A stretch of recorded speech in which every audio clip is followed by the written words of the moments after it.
Virginia was bidding, Maryland was bidding, D.C. was trying to bring it back to Washington, D.C. to mirror the name. What happens to plans to build a new stadium? Every door becomes reopened, frankly. It got to a point with Dan where all three municipalities between Maryland, Virginia, and D.C. had politicians openly saying they wouldn't give Dan $1. And it was specific to Dan Snyder. There was always going to be politicians that claim they don't want to pay for a stadium, but this was specific to him. Right. It was hard for politicians to get behind taxpayer dollars when there is a massive scandal happening, involving like these serious workplace allegations of sexual harassment. Who's going to say, yeah, we'll put our community dollars behind that? Right. I mean, think about this. What politician wants to stand at a ribbon cutting next to Dan Snyder? Mm-hmm. And then contrast that with what politician wants to stand at a ribbon cutting with Magic Johnson. Well, and because they probably line up in droves for that. But Snyder has stayed sort of recently seen, or I should say not seen and not heard. Tanya Snyder has been the one attending the meetings and really being the face of the franchise. We have not seen or heard from Snyder in quite some time. True. Yeah, and it is worth pointing out that all my interactions with Tanya have been pleasant. She's always been a polite and respectful person. I think the last time we saw Dan publicly was week 4 in Dallas, so probably last October. He walked out to the 50-yard line and took a picture with Cowboys owner Jerry Jones. And if you pull up that photo, Jerry looked pretty...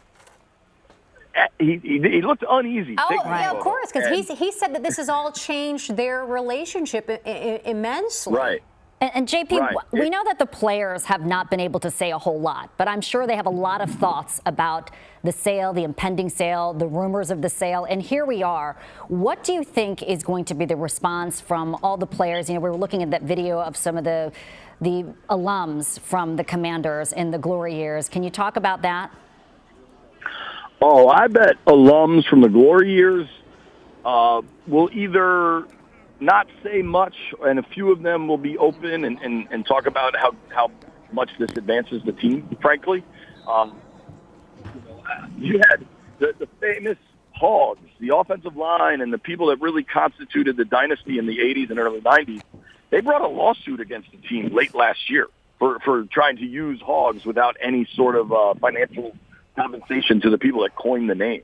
And whether their lawsuit has any validity or not, it shows you the state of alumni relations, I would say. Right. That there was a lawsuit brought. I think current players publicly are not going to say a thing. Privately, I've gotten a number of texts from players asking me, hey, is this really happening? What's the status? What's going to happen next? I think for everybody that drives down Joe Gibbs Drive every day to go to work in Ashburn, Virginia at the Commanders facility, I think to a person, and they may not say this publicly, but I bet to a person, they really, really welcome the finality of a sale. JP, as somebody who's covered this team for so long through the different eras and different stages, what do you think is important for the owners to know as they approach a team that has been battered, morale has been hurt, the fans have been, as you said, fallen by the wayside, and they're really struggling? Talk about what you think has to happen next. We know that there'll immediately be a sense of hope and excitement, but what's at the core of what needs to happen next to bring Washington back to where it once was? Well, I mean, winning changes everything, right? But you got to win games. It boils down to that. Got to win games. But that often is kind of outside of the scope of ownership. I mean, there are some teams that seem to always be right there. The Steelers have one of the steadiest hands in ownership, in family ownership with the Rooney family. But I truly think now the Commanders have a lease at FedEx Field. Runs through the 2027 season. They desperately want a new stadium. Everybody acknowledges that. But I think you make some immediate upgrades to FedEx Field that you could probably get done between now and the first game in September. I would also just try to re-engage the fan base. When when the Commanders play the Falcons, I've been to Atlanta a few times, and they have a beautiful new downtown stadium. And their ownership they have cheap concessions. You can get a soda for $2 and a hot dog for $3, something like that. And yeah, maybe they make it up by selling personal seat licenses or something, but I think you need some acts of good faith by new ownership to just show that, hey, we're all in this together. We're going to turn the page. And just get people back in the doors. Yeah, I would even stuff that's simple that other organizations do and other sports where they really try to take care of their season ticket holders and send them sweatshirts or something. I would try to do all sorts of things like that. And then if you look at community outreach for the organization, it's important to point out for a long time, the Commanders had a really viable community service arm, and a woman named Jane Rogers ran it and did a really good job. And she moved up to New York to be closer to family, and she left on her own accord with the highest regard, right? Everything was good, and she left, and I don't even think it was anybody did anything wrong. One of the few times nobody did anything wrong, but the community service arm just kind of fell apart and shrank anyway. I think you get that going. I mean, drive around town. How much presence do the Commanders have? Could they go rebuild some fields at parks in the city and in Alexandria and Beltsville? I think they just need to re-engage. And I think, great point. I think this thing has just, I mean, when I drive to the radio station every day, I drive by Ryan Zimmerman Field, right there off 695, right by Nats Park, and there's Nats logos, and the Nats have their own issues cooking. But just do those simple things where, have a presence, and that has kind of faded, and I think they need to reinvigorate that ASAP. If you are just joining us, we are bringing you breaking news coverage. We have a deal in principle for the Washington Commanders. The team of Josh Harris, Mitchell Rales, and Magic Johnson, who were the first to offer the initial asking price of $6 billion. It appears that Dan Snyder has agreed in principle to this deal to sell the Washington Commanders to this new ownership group. So JP Finlay, who is our inside reporter for the Washington Commanders, has been covering this team for so many years. And, Dan Snyder has owned the team for over 20, and he takes a look back at the last time the team was sold leading up to today. The glory days of Washington football. Where's Ricky Sanders? Gibbs, Riggins, the Hogs. I'm going to Disney World! DC had a football dynasty under the ownership of Jack Kent Cooke. I'm thinking about the next Super Bowl because this is such a well-balanced, cohesive, coordinated team. I think that we've got an excellent chance of contending for the Super Bowl next year also.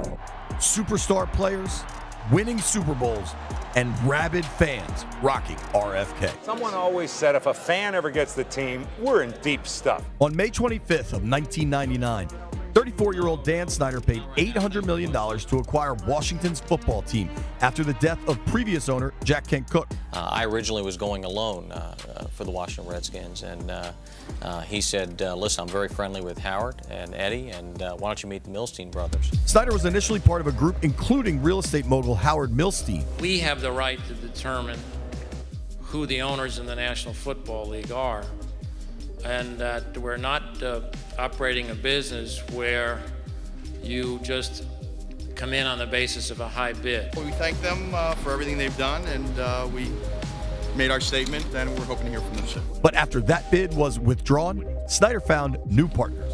He also sold his communications company, borrowed $340 million from a French bank, and assumed a $155 million debt on the team's stadium. I went to my first game in 1971, and this is my lifelong passion, and I'm fulfilling my dream and opportunity of a lifetime. This is the best.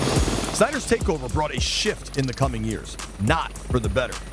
2 months after the ownership change, general manager Charlie Casserly, who was part of Washington's 3 Super Bowl wins, resigned.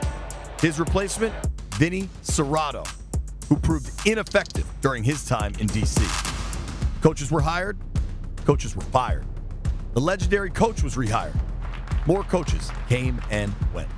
On the field, the team has struggled in Snyder's tenure. Just 2 playoff wins since he took over as owner in 1999.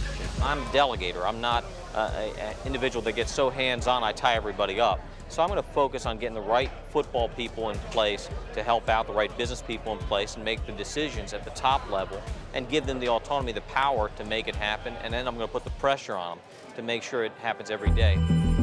And as glaring as the lack of success has been under Snyder, it's been the scandals and controversy that will heavily stain this era. In 2018, the New York Times reported on an alleged topless photo shoot involving the team's cheerleaders.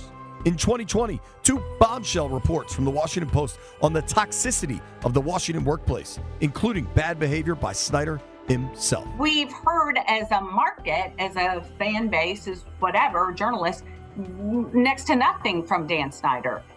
There would be the occasional press release, this is a hatchet job, a witch hunt, and then he'd pivot and say, I take full ownership, or I just wasn't aware, it's now a model workplace. So there's this kind of caroming from contrition to quasi-ownership of it to attacking the Washington Post and his own employees. Also, in 2020, an investigation was launched into workplace conduct, one that would result in the NFL fining the team $10 million, with Snyder stepping away from day-to-day operations.